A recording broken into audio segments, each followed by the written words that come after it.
창조에 나타난 하나님의 사랑이라는 제목으로 함께 말씀을 나누고자 합니다. 요즘에 대한민국에 잘 나가는 사람 중에 한 분이 바로 오은영 박사라는 사람이에요. 방송을 틀면 자주 나오죠.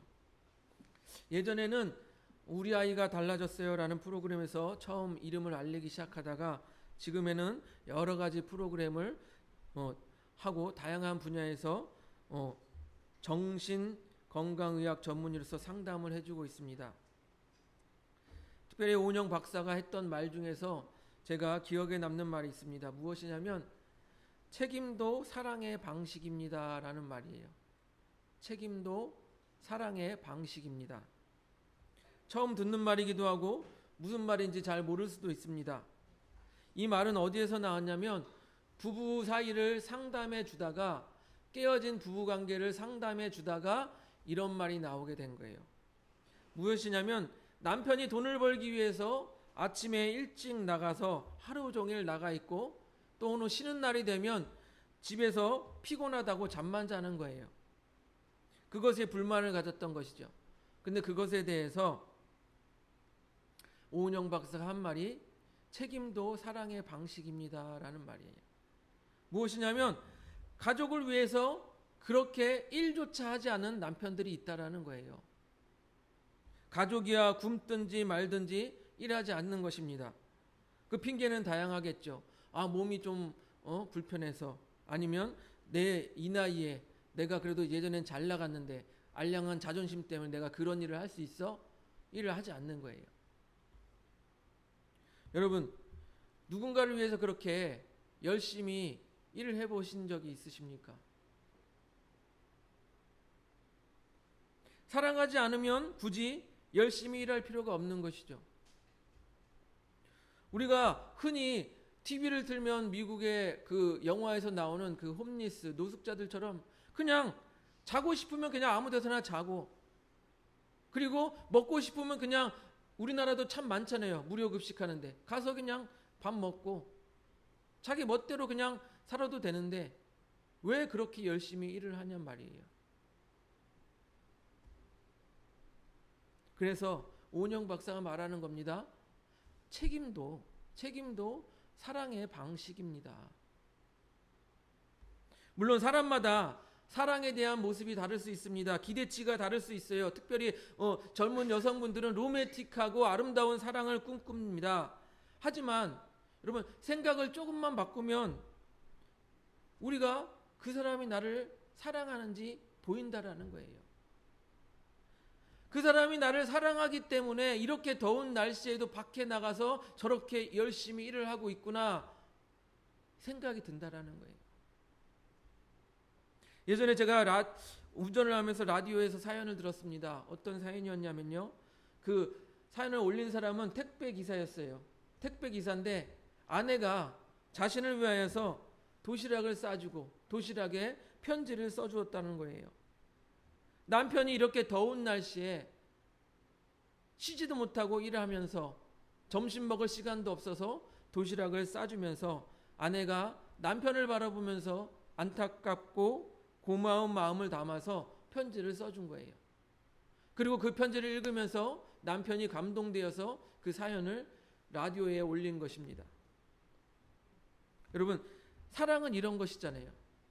자신이 사랑받고 있다는 것을 알 때, 그리고 그 사랑을 또 표현할 때 서로에게 어떤 게 됩니까? 그 사랑이 시너지가 되어서 서로 살아갈 힘이 되어주고 또 그 사랑이 배가 되어지는 거예요. 우리 그리스도인들도요, 사랑을 받으며 살아갑니다. 누구의 사랑을 받으며 살아갑니까? 하나님의 사랑을 받으며 살아가고 있습니다. 그런데 하나님의 그 사랑을 받으며 살아가면서도 그 사랑을 깨닫지 못한다면, 그 사랑을 알지 못한다면 이처럼 어리석고 비참한 일이 없을 것입니다. 그리고 우리가 그 하나님의 사랑을 깊이 알아야 우리가 또한 하나님께 사랑을 표현할 수 있고, 또한 그 사랑을 깊이 알아야 또한 이웃도 사랑할 수 있게 되는 것입니다. 그래서 오늘은요, 창조에 나타난 하나님의 사랑에 대해서 우리가 함께 이야기를 나누고자 합니다. 첫 번째요. 창조 순서에 하나님의 사랑이 나타나 있다라는 것입니다. 보세요. 처음에 땅이 어떻게 했어요? 땅이 혼돈하고 공허하며 흑암이 깊음 위에 있다라고 성경은 말하고 있습니다. 즉 무엇이에요? 세상이 창조되기 이전에는 어떤 상태였다고요? 혼돈하고 공허한 상태고 어두운 상태였다라는 것입니다.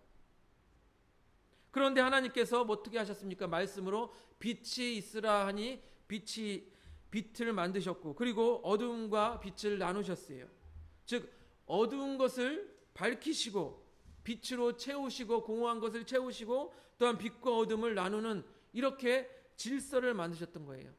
즉 하나님의 창조는 혼돈에서 질서를 만드시고 공허한 것에서 충만함을 만드시는 거예요. 이 원리는 다음 창조에서도 계속 이어집니다. 궁창을 만들어 궁창 아래 물과 궁창 위에 물을 만드시고 궁창을 하늘이라고 부르셨어요. 질서를 만드시는 거죠. 그리고 땅과 바다를 만드십니다. 그 위에 그리고 식물들을 만드시고 하늘의 해와 달과 별을 만드시고 광명체들을 만들어서 땅을 비추시게 하십니다. 그리고 우리가 아시는 것처럼 해와 달이 돌면서 어떻게 돼요? 우리가 계절이 나뉘어졌죠. 또 하늘의 새와 바다의 생물을 창조하십니다. 그리고 생물들에게 뭐라고 말씀입니까? 땅에 생육하고 번성하여 충만하라고 하십니다. 그리고 마지막에 땅의 가축들과 짐승을 만드시고 그리고 가장 마지막에 사람을 창조하십니다.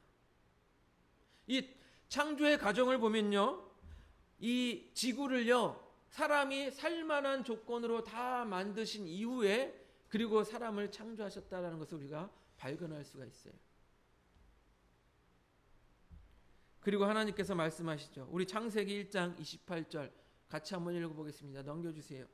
창세기 1장 28절 우리 같이 읽어보겠습니다. 시작. 하나님이 그들에게 복을 주시며 하나님이 그들에게 이르시되 생육하고 번성하여 땅에 충만하라. 땅을 정복하라. 물고기와 하늘의 새와 땅에 움직이는 모든 생물을 다스리라 하시니라. 마지막에 사람을 창조하시고 생육하고 번성하여 땅에 충만하라. 땅을 정복하라. 이거 완전히 부모의 마음과 비슷하지 않습니까? 부모의 마음. 부모의 마음이 뭐예요? 자기 자녀들이 이 땅에서 번성하고 잘 살길 바라죠. 얼마 전에 우리 교회 가운데 기쁜 일, 두 아이가 태어났고 두 아이의 부모가 되었습니다. 두 분이. 그들도 비슷합니다. 아이를 낳기 전에 어떻게 해요? 미리부터 준비하죠. 아이가 자랄 방을 예쁘게 이렇게 꾸며놓고 그리고 그 다음에 아이들이 사용할 젖병이며 그리고 기저귀, 옷 등등 모든 것을 다 준비하고 아이들이 태어나면 바로 그곳에서 잘 자라날 수 있도록 모든 것을 준비해 놓습니다. 그리고 다 준비한 이후에 아이를 낳죠. 마찬가지로 우리 하나님께서도 그렇게 했다라는 것입니다. 우리 하나님께서도 우리 인간을 마지막에 창조한 이유가 있다라는 거예요. 모든 만물을 다 창조하시고 우리 사람이 가장 편안하고 아름답게 살아갈 수 있는 조건을 다 만드시고 그 이후에 사람을 창조하셨다라는 것입니다. 그 마음이 하나님의 그 마음이 다음 말씀에도 잘 담겨 있습니다. 창세기 1장 29절에 우리 한번 같이 보겠습니다. 창세기 1장 29절 같이 읽어보겠습니다. 시작. 하나님이 이르시되 내가 온 지면에 씨 맺는 모든 채소와 씨 가진 열매 맺는 모든 나무를 너희에게 주노니 너희의 먹을거리가 되리라. 먹을거리를 다 준비해 놓고 다 주신 거예요. 여러분 한번 생각해 보세요. 하나님께서 이미 땅의 채소와 열매 맺는 나무들을 다 만드시고 그 위에 사람을 만드시고 이거 먹어라 이렇게 했죠. 그런데 하나님께서 생각 안 하시고 있다가 사람을 딱 창조했네. 먹을거리가 없네. 얼마나 황당하겠어요. 사람이 딱 태어나 하나님 우리 먹을 거 없는데요. 얼마나 황당하겠어요. 그러니까 하나님께서 사람을 마지막에 창조하신 이유 그곳에 하나님의 사랑이 담겨 있다라는 것입니다. 하나님께서 우리를 얼마나 사랑하시는지는 여러분, 이 중에서 아이를 낳고 또한 아이를 낳기 전에 모든 아이를 위한, 양육하기 위한 준비를 차곡차곡 해오신 분들은 그 사랑이 느껴지실 거예요. 아, 내가 아이를 낳기 위해서 이렇게 준비하였던 것처럼 하나님께서도 나를 위하여 이렇게 준비하셨구나. 그 사랑이 느껴지시고 깨달아지실 것입니다. 두 번째로요, 하나님의 형상에 하나님의 사랑이 담겨 있다라는 거예요. 하나님 우리를 무엇으로 창조하셨습니까? 하나님의 형상을 담게 창조하셨어요. 그곳에 하나님의 사랑이 담겨 있다라는 것입니다. 우리 창세기 1장 26절을 같이 읽어보겠습니다. 넘겨주세요. 1장 26절 같이 읽습니다. 시작.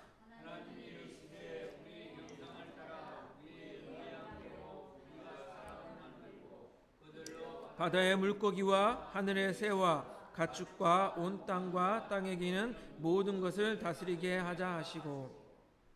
이 말씀에서 우리는 중요한 포인트 두 가지를 발견합니다. 무엇이냐면요, 우리가 하나님의 형상을 닮았다라는 것이고, 다른 하나는 물고기와 하늘의 새와 가축과는 우리 인간은 근본부터가 다르다라는 거예요. 다시 말씀드릴게요. 우리는 하나님의 형상을 닮았다라는 것이고, 다른 하나는 이 세상의 모든 동물들과 우리 인간은 근본부터가 다르다라는 거예요. 왜요? 하나님의 형상을 닮았기 때문에. 그럼에도 우리 사람이, 동물이 우리 사람의 조상이다, 원숭이다, 이렇게 주장하는 것을 믿는 그리스도인이 있다면 좀 말씀을 제대로 보시고 반성해야 됩니다. 우리 인간은 이 동물들과 근본부터가 달라요. 왜요? 하나님의 형상을 닮았기 때문이에요. 우리가 하나님의 형상을 닮았기 때문에 우리는 존귀한 존재라는 거예요. 왜? 하나님이 귀하시기 때문에 우리가 하나님의 형상을 닮아서 존귀하기 때문이에요. 존귀하기 때문이에요. 그래서 우리가 인권하는 그 인권 사상이 바로 하나님의 형상을 닮은 우리 인간이 존귀하다라는 그 생각에서부터 인권이 나오는 거예요. 옛날에 처음부터 뭐 동물의 권리 뭐 그런 말이 있었습니까? 없었죠. 인권.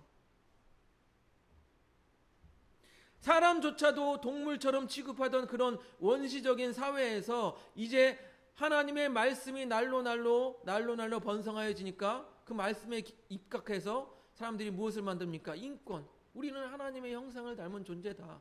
그렇기 때문에 존귀한 존재다. 그래서 인권이 만들어지는 거예요.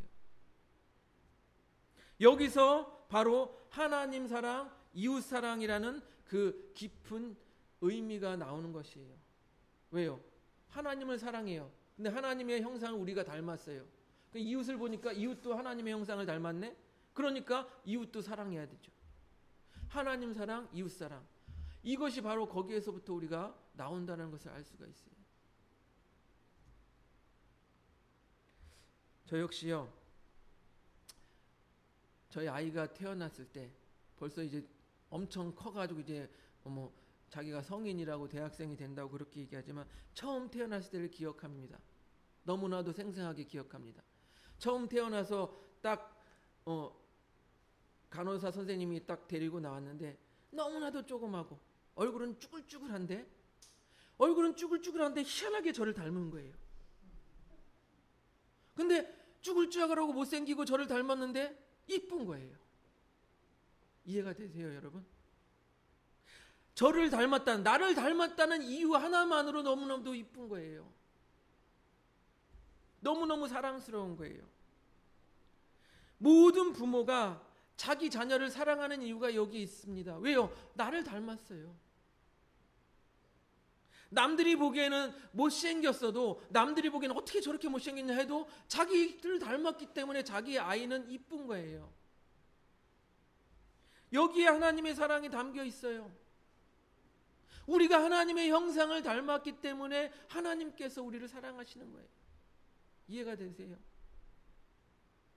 만일 우리가 하나님의 형상을 닮지 않았다고 한다면 이 세상에 살아가는 다른 동물들과 다를 바가 아무것도 없어요. 왜요? 동물들도 눈이 있잖아요. 동물들도 코에 숨 쉬어요. 동물들도 입으로 소리를 내고 먹어요. 몸통도 있고 머리도 있고 팔다리도 있고 모양은 다르지만 이렇게 다 모양은 다르지만 그렇게 있어요. 하지만 우리 사람이 동물과 다른 이유가 무엇입니까? 하나님의 형상을 닮았다라는 거예요. 우리가 하나님의 형상을 닮았다라는 것은 외모가 아니라 하나님의 성품을 의미합니다. 하나님은 사랑이십니다. 그렇기 때문에 우리 안에 사랑이 있어요. 보세요. 동물들은 사랑하는 것 같죠. 그런데 어떡합니까? 생식을 위한 짝짓기가 끝나면 빠이빠이 남이 되잖아요. 심지어 곤충이나 어떤 것들은 짝짓기를 하고 수컷이 암컷을 잡아먹기도 해요. 동물들이 자기 새끼를 사랑하는 것 같죠? 그래서 우리 동물들도 보면 모성애가 깊다. 여러분, 동물들은 성체로 키우고 나면 빠이빠이예요. 지 부모, 지 자식도 못 알아보는 게 동물의 세계예요. 또 하나님께서 성실하듯이 우리 인간도 성실합니다. 그것은 성실이 무엇이냐면 진리를 추구하는 거예요. 하나님께서 진리듯이 우리 인간도 항상 진리를 추구합니다. 또 하나님께서 의로우시듯이 우리 인간도 의로움을 추구합니다. 불의한 것보다 하나님의 의에, 물론 하나님의 완전한 의에 이르지 못하지만 하나님께서 의로우신 것처럼 우리도 의로움을 추구합니다. 또 하나님께서 공의롭습니다. 하나님께서 공의롭듯이 우리 인간도 공의를 추구한다라는 거예요. 이 세상이 공의롭게 되기 위하여 의분을 내기도 하는 거예요. 이 모든 것이 하나님의 닮은 성품이라는 것입니다. 이렇게 우리는 하나님을 닮았어요. 하나님의 형상을 닮았다라는 것만으로 우리는 하나님의 사랑을 받고 있어요. 이해가 되세요? 마치 부모가 자기를 닮은 자녀를 사랑하듯이 우리가 하나님의 형상을 닮은 것만으로 하나님은 우리를 사랑하십니다. 또 하나님께서 하나님의 형상을 닮게 창조하셨던 것이 바로 하나님께서 우리를 얼마나 사랑하시는지를 나타내는 그 표현이라는 거예요. 이해가 되세요? 우리가 하나님을 닮게 창조된 것이 하나님의 우리를 얼마나 사랑하는지를 나타내는 것이라는 것입니다. 세 번째요. 남자와 여자를 창조한 것에 하나님의 사랑이 담겨 있습니다. 우리 창세기 1장 27절을 같이 한번 읽어보겠습니다. 창세기 1장 27절 같이 읽습니다. 시작. 하나님이 자기 형상 곧 하나님의 형상대로 사람을 창조하시되 남자와 여자를 창조하시고, 여기서 남자와 여자를 창조했는데 왜 남자와 여자를 창조한 것이 하나님의 사랑이냐라고 물으실 수 있습니다. 그 이유는 바로 다음 말씀에 잘 나와 있어요. 우리 창세기 2장 18절을 같이 한번 읽어보겠습니다. 넘겨줘 보세요. 창세기 2장 18절 같이 읽습니다. 시작. 여호와 하나님이 이르시되 사람이 혼자 사는 것이 좋지 아니하니 내가 그를 위하여 돕는 배필을 지으리라 하시니라. 여기서 하나님께서 뭐라고 말씀하십니까? 사람이 혼자 사는 것이 좋지 않다라고 말씀하세요. 하나님 보시기에도 혼자 있는 것이 좋지 않아 보이셨다라는 것입니다. 여러분, 한문에서 사람 인자는 어떻습니까? 이렇게 사람과 사람이 기대어 있는 게 사람 인자예요. 그러니까 사람이라는 것은 서로 의지하고 기대면서 이렇게 살아가야 한다라는 것이에요. 사람은 사람과 어울리면서 살아갈 때 사람이 온전하게 살아갈 수 있다라는 것을 말합니다. 우리 신앙생활도 마찬가지입니다. 나 혼자서 신앙생활 할 거야. 잘할 수 있다고 생각되어지십니까? 혼자서 신앙생활하기 힘듭니다. 그래서 어쩌면 하나님께서 예수 그리스도를 통하여 핏값으로 교회 공동체를 세우시고 교회 안에서 서로 의지하고 서로 위로하고 서로 세워주면서 그렇게 신앙생활하라고 교회를 세우셨을 것입니다. 최근에 한국 사회도 혼자 사는 가구가 많이 있죠. 그래서 혼밥, 1인 가구, 1인 가전 이런 것들 많이 생겨났잖아요. TV 프로그램에서도 나 혼자 산다라는 프로그램이 인기가 있고 충분히 혼자 살 수 있다라고 많이 이야기들을 합니다. 하지만 여러분, 그것을 잘 들여다보세요. 혼자 사는 사람들도 친구와 동료들이 있기 때문에 혼자 살 수 있는 거예요. 물론 전통적인 부부 그리고 자녀 이런 가족의 형상 그런 모습은 아니지만 주변에 혼자 사는 다른 친구들과 어울리기 때문에 그 혼자 사는 삶이 유지가 되는 거예요. 여러분 말 그대로 정말로 사람을 딱 너 무인도에 가서 혼자 살아 그럼 그 사람이 행복하겠습니까? 주변에 동료가 있고 친구가 있기 때문에 살아갈 수 있는 거예요. 그렇기 때문에 저는 앞으로 교회가 이런 일들을 감당해야 된다고 생각이 되죠. 앞으로 한국 사회가 혼자 사는 가구들이 많이 늘어날 것인데 교회가 그들의 친구가 되어주고 동료가 되어줘야 합니다. 앞으로 교회가 감당해야 될 일이에요. 저에게도 자녀가 한 명 있다고 아까 말씀을 드렸지만 정말 후회되는 것 중에 하나가 그거예요. 아, 형제를 하나만 더 있었으면 좋았을 것을.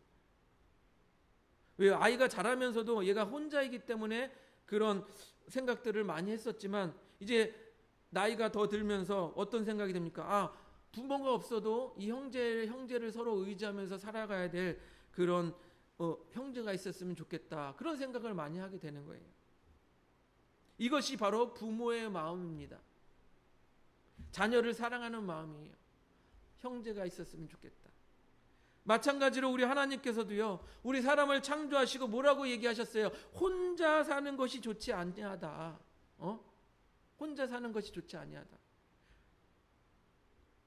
그래서 전도서 4장 12절을 보니까요. 이런 말씀이 있습니다. 넘겨주세요. 전도서 4장 12절. 같이 읽습니다. 시작. 없나요? 제가 읽어드릴게요. 전도서 4장 12절. 한 사람이면 패하겠거니와 두 사람이면 맞설 수 있나니 세 겹줄은 쉽게 끊어지지 아니하느니라. 한 사람이면 패하겠거니와 두 사람이면 맞설 수 있나니 세 겹줄은 쉽게 끊어지지 아니하느니라. 혼자서 하는 것보다 두세 사람이 함께 협심하여 하는 게 낫겠다라는 말씀입니다. 무엇입니까? 혼자서 하는 것보다 사람은 같이 하는 것이 좋다라는 거예요. 여러분, 우리가 훌륭한 왕이라고 하는 다윗, 그 다윗 왕이 사울 왕에게 쫓기어 이제 죽음의 절망 가운데 있을 때 다윗 가운데 누가 있었습니까? 여러분, 요나단이라는 절친이 있었던 거예요. 절친. 친형제는 아니지만 친형제 이상으로 다윗을 사랑하였다라고 말하고 있는 요나단이 있었습니다. 그래서 요나단이 있었기 때문에 다윗이 그 죽음의 절망, 그 사울 왕이 자기를 죽이고자 하는 그 죽음의 절망 가운데서도 능히 감당하고 이겨낼 수 있었던 거예요. 요나단이 다윗에게 어떠한 영향을 주었는지 성경은 이렇게 기록하고 있습니다. 사무엘상 23장 16절 같이 읽어보겠습니다. 시작. 사울의 아들 요나단이 일어나 숲풀에 들어가서 다윗에게 이르러 그에게 하나님을 힘있게 의지하게 하였는데, 숲풀에 숨어있는 다윗에게 찾아가서 다윗 힘내, 하나님이 너와 함께 하실 거야. 하나님을 힘있게 의지하게 하였다라는 거예요. 그러니까 다윗 가운데 다윗이 혼자서 그 절망, 어려움을 이겨낸 것이 아니라 그에게 요나단이라는 절친이 하나님을 힘있게 의지하게 하였다라는 것입니다. 그렇게 요나단이라는 단짝 친구가 있었기 때문에 다윗이 견딜 수 있었던 것입니다. 이렇게 하나님의 사랑은요, 남자와 여자를 창조하신 것으로부터 또한 나타나는 거예요. 이것은 무엇을 말합니까? 하나님의 사랑은요, 사람을 혼자 두기를 원하지 아니하신다라는 거예요. 사람이 혼자 살아가는 것을 원하지 않는다라는 거예요. 사랑하는 성도 여러분, 앞에서 말씀을 드렸듯이, 서론에서 말씀을 드렸듯이 책임도 사랑의 한 방법입니다. 남편은 자녀를 위해서 또한 아내를 위해서 밖에서 열심히 일하는 것으로 자기의 사랑을 표현하는 거예요. 하지만 그 책임이라는 사랑을 모르면 어떻게 반응합니까? 남편은 그저 일만 하는 남편. 불평이 나옵니다. 아빠는 나하고 놀아주지도 않는 그런 아빠, 불평이 나옵니다. 왜요? 그 책임이라는 사랑을 모르기 때문이에요. 이와 마찬가지로 창조에 나타난 하나님의 사랑을 잘 모른다면, 창조에 나타난 하나님의 사랑을 잘 모른다면 어떻게 표현합니까? 창조? 그냥 우리하고 뭐 별로 상관없지 뭐. 그 신화와 같은 얘기 아니야? 교회에서 그냥 맨날 듣는 얘기 아니야? 하나님이 뭐 천지를 창조하고 뭐 해와 달을 만들고 뭐 나와 전혀 상관없는 이야기가 된다라는 거예요. 창조에 나타난 하나님의 사랑을 모른다면 그 창조의 역사가, 하나님이 이 모든 만물을 창조하신 역사가 나와 전혀 상관없는 이야기가 되어버린다는 것입니다. 그러면서 이렇게 말하죠. 하나님은 왜 나를 사랑하지 않아? 하나님은 왜 나에게 찾아오지 않아? 이렇게 불평불만만 가득한 신앙생활로 빠져들 수 있다라는 것이에요. 하지만 여러분, 하나님의 이 창조에 나타난 하나님의 사랑을 알게 되면요, 기쁩니다. 나를 이 세상에 존재하게 하신 그 하나님의 사랑이 정말로 크고 깊구나, 그걸 깨달아지게 되는 거예요. 그러면 어떻게 돼요? 이 세상에 존재하는 모든 만물이 아름답게 느껴집니다. 저 길가의 작은 들풀도 아름답게 느껴지는 거예요. 예전에 어느 그 간증하는 분이 자기는 불교에 빠졌다가 하나님을 믿게 되었는데, 그 하나님의 그 성령의 은혜가 강력하게 임하니까 나가보니까 들풀이 아름답고, 나가보니까 맨날 시끄럽게 떠들고 귀찮기만 하던 어린아이가 예뻐 보인다, 사랑스러워 보인다, 그렇게 표현하는 걸 보았어요. 그런 거예요. 하나님의 사랑이 느껴질 때 이 세상 만물, 하나님께서 창조하신 모든 만물이 아름답고 내 하나님의 형상을 닮은 이웃들이 아름다워 보이게 되는 거예요. 그렇게 하나님의 사랑을 날마다 느끼며 날마다 사랑을 회복하는 우리 하늘봄교회 성도님들이 되시기를 주님의 이름으로 축복드립니다. 우리 함께 찬양하시고 기도하시기를 원합니다.